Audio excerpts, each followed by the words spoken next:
Hi everyone, आज ये 6 अक्टूबर 2025 के करंट अफेयर और स्टैटिक जीके के क्वेश्चन को डिस्कस करते हैं। So let's get started without any further delay. मत विलास और विचित्र चित्त उपाधियां किस शासक से जुड़ी हुई है? महेंद्र वर्मन प्रथम पल्लव शासक से जुड़ी हुई है। इनको मत विलास और विचित्र चित्र उपाधियों से सम्मानित किया गया। मत विलास प्रहसन नामक नाटक के लेखक कौन थे? महेंद्र वर्मन प्रथम थे। आराघट का प्रयोग किस कार्य के लिए किया जाता था? तो पानी निकालने, सिंचाई हेतु के लिए किया जाता था। मोहनजोदड़ो की प्रसिद्ध नाचती लड़की मूर्ति किस धातु की बनी होती थी? तो कांसे, जिसको ब्रोंज बोलते थे, ब्रोंज की डांसिंग गर्ल्स की मूर्ति मोहनजोदड़ो में मिली है। जापान की कौन पहली महिला प्रधानमंत्री बनने जा रही हैं? तो इनका नाम साने ताइकीची है। ये जापान की पहली महिला प्रधानमंत्री बनने जा रही हैं। किस दो राज्यों ने डीईजी से दूषित खांसी की दवा पर प्रतिबंध लगा दिया? मध्य प्रदेश और केरल ने डीईजी से दूषित खांसी की दवा पर प्रतिबंध लगा दिया। डीईजी का full form diethylene glycol है। डाई एथिलीन ग्लाइकोल का अत्यधिक उपयोग स्वास्थ्य के लिए क्यों हानिकारक है?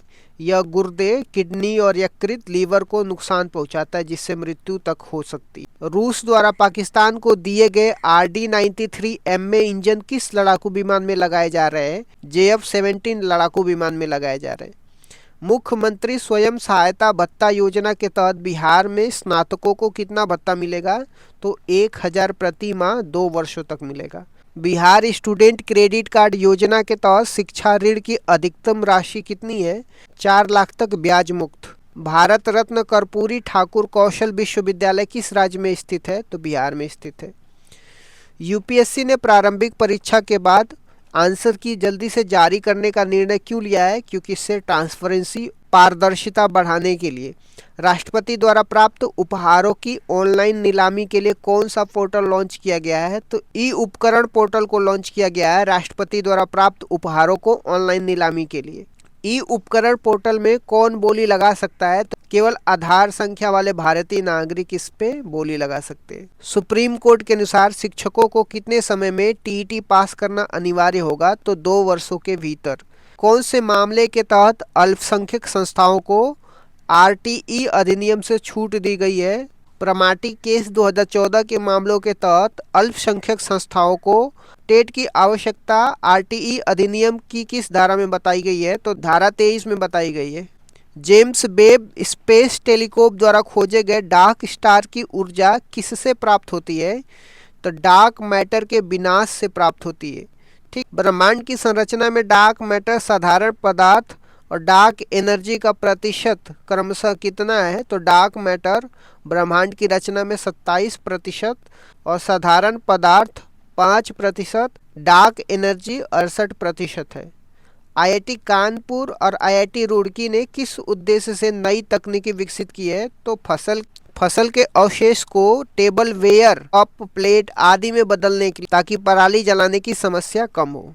पंचवर्षीय योजना के बारे में मैंने डिस्कस तो किया है, बट एक बार फिर से मैं पंचवर्षीय योजना के बारे में रिवीजन करा देता हूँ। पहली पंचवर्षीय योजना 1951 से 56 तक थी। इसकी मुख्य विशेषताएं क्या थी? इसका टाइम पीरियड की बात कर, यह योजना 1 अप्रैल 1951 से लेकर के 1956 तक चली थी। मॉडल की बात करते हैं, यह हेरोल्ड डोमर मॉडल पर आधारित थी और इसका प्रारूप KN राज ने तैयार किया था। उद्देश्य क्या था पहली पंचवर्षीय योजना का? इसका मुख्य ध्यान कृषि, एग्रीकल्चर पर था। विकास की दर की बात करते हैं, जो लक्ष्य था 2.1% था, लेकिन 3.6% की वृद्धि हासिल की गई थी, जो लक्ष्य से अधिक थी। दूसरी पंचवर्षीय योजना 1956 से 1961 के प्रमुख बिंदु क्या थे? दूसरी पंचवर्षीय योजना की अवधि की बात करते हैं, 1956 से 1961 तक रहता है। मॉडल की बात करते हैं, यह महालनोबिस मॉडल पर आधारित थी। इसका जो उद्देश्य था, इस योजना में भारी उद्योगों पर बल दिया गया, जिसमें प्रमुख उपलब्धियां थी। इसी योजना के दौरान भिलाई छत्तीसगढ़, राउरकेला उड़ीसा, दुर्गापुर पश्चिम बंगाल में आयरन स्टील प्लांट स्थापित किए गए। विकास की दर की बात करते हैं, लक्ष्य 4.5% का था और प्राप्ति 4.27% थी। तीसरी पंचवर्षीय योजना 1961 से 66 तक क्यों असफल रही थी? 1961 से 66 तक तीसरी पंचवर्षीय योजना थी। यह मॉडल सुखमय चक्रवर्ती मॉडल पर आधारित थी। इसका उद्देश्य था कृषि और उद्योग दोनों पे बल देना। असफलता के कारण ये थे, यह योजना 1962 के दौरान भारत चीन युद्ध और 1965 के भारत पाकिस्तान युद्ध के कारण अपने लक्ष्य को प्राप्त नहीं कर सकी और असफल रही। अन्य घटना की बात करते हैं तीसरी पंचवर्षीय योजना में। इसी दौरान जय जवान जय किसान का नारा दिया गया था और 1965 में भारतीय खाद्य निगम, जिसको फूड कॉरपोरेशन ऑफ इंडिया की स्टेब्लिशमेंट की बात करते हैं, तो तीसरी पंचवर्षीय योजना में एफसीआई का इस्टेब्लिशमेंट होता है। नेक्स्ट देख लेते हैं योजना अवकाश की। योजना अवकाश, जिसको प्लान हॉलीडेज बोलते हैं, ये क्या था और यह कब हुआ था?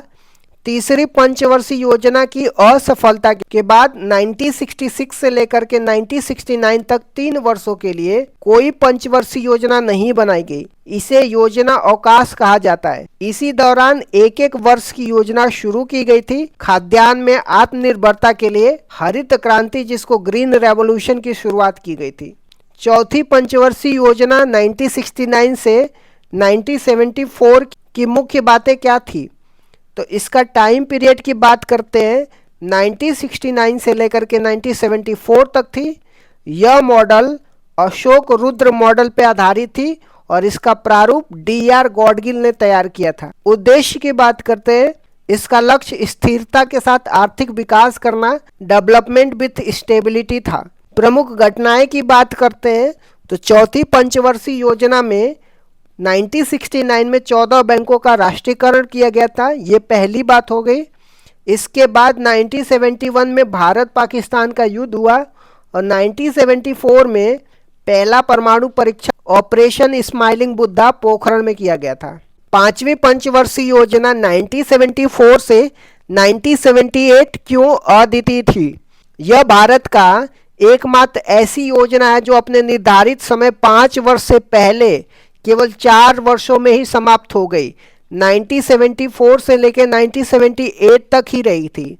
यह DP दर मॉडल पर आधारित थी और इसका मुख्य लक्ष्य गरीबी उन्मूलन था। रोलिंग प्लान 1978 से 1980 तक क्या था? 1978 में सरकार बदलने के बाद मोरारजी देसाई की जनता पार्टी सरकार ने पंचवर्षीय योजना को समाप्त कर रोलिंग प्लान शुरू किया था। विश्व में इसके जनक डॉक्टर गुरनार मिर्डर थे। उनकी पुस्तक एशियन ड्रामा में इसका उल्लेख है और भारत में इसे लक्कड़वाला ने लागू किया था। छठवीं पंचवर्षीय योजना 1980 से 1985 के दौरान क्या महत्वपूर्ण घटनाएं हुई थी? यह मॉडल आगात निर्गत मॉडल पर आधारित था, जिसको इनपुट आउटपुट मॉडल बोला जाता है। इसका उद्देश्य रोजगार सृजन और गरीबी उन्मूलन था। प्रमुख घटनाएं की बात करते हैं तो छठवीं पंचवर्षीय योजना में नाबार्ड की एस्टेब्लिशमेंट किया जाता है 1982 में। 6 और बैंकों का राष्ट्रीयकरण किया जाता है 1980 में। ऑपरेशन ब्लू स्टार और ऑपरेशन मेघदूत 1984 में चलाया जाता है। ऑपरेशन मेघदूत सियाचिन पर कब्जा करने के लिए। 7वीं पंचवर्षीय योजना 1985 से लेकर के 1990 तक क्या नारा था? इस योजना का प्रसिद्ध नारा रोटी रोजी और उत्पादकता या भोजन काम और उत्पादकता था। इसी योजना के दौरान 1988 में सेबी की स्थापना होती है, जिसको security and exchange board of India बोलते हैं।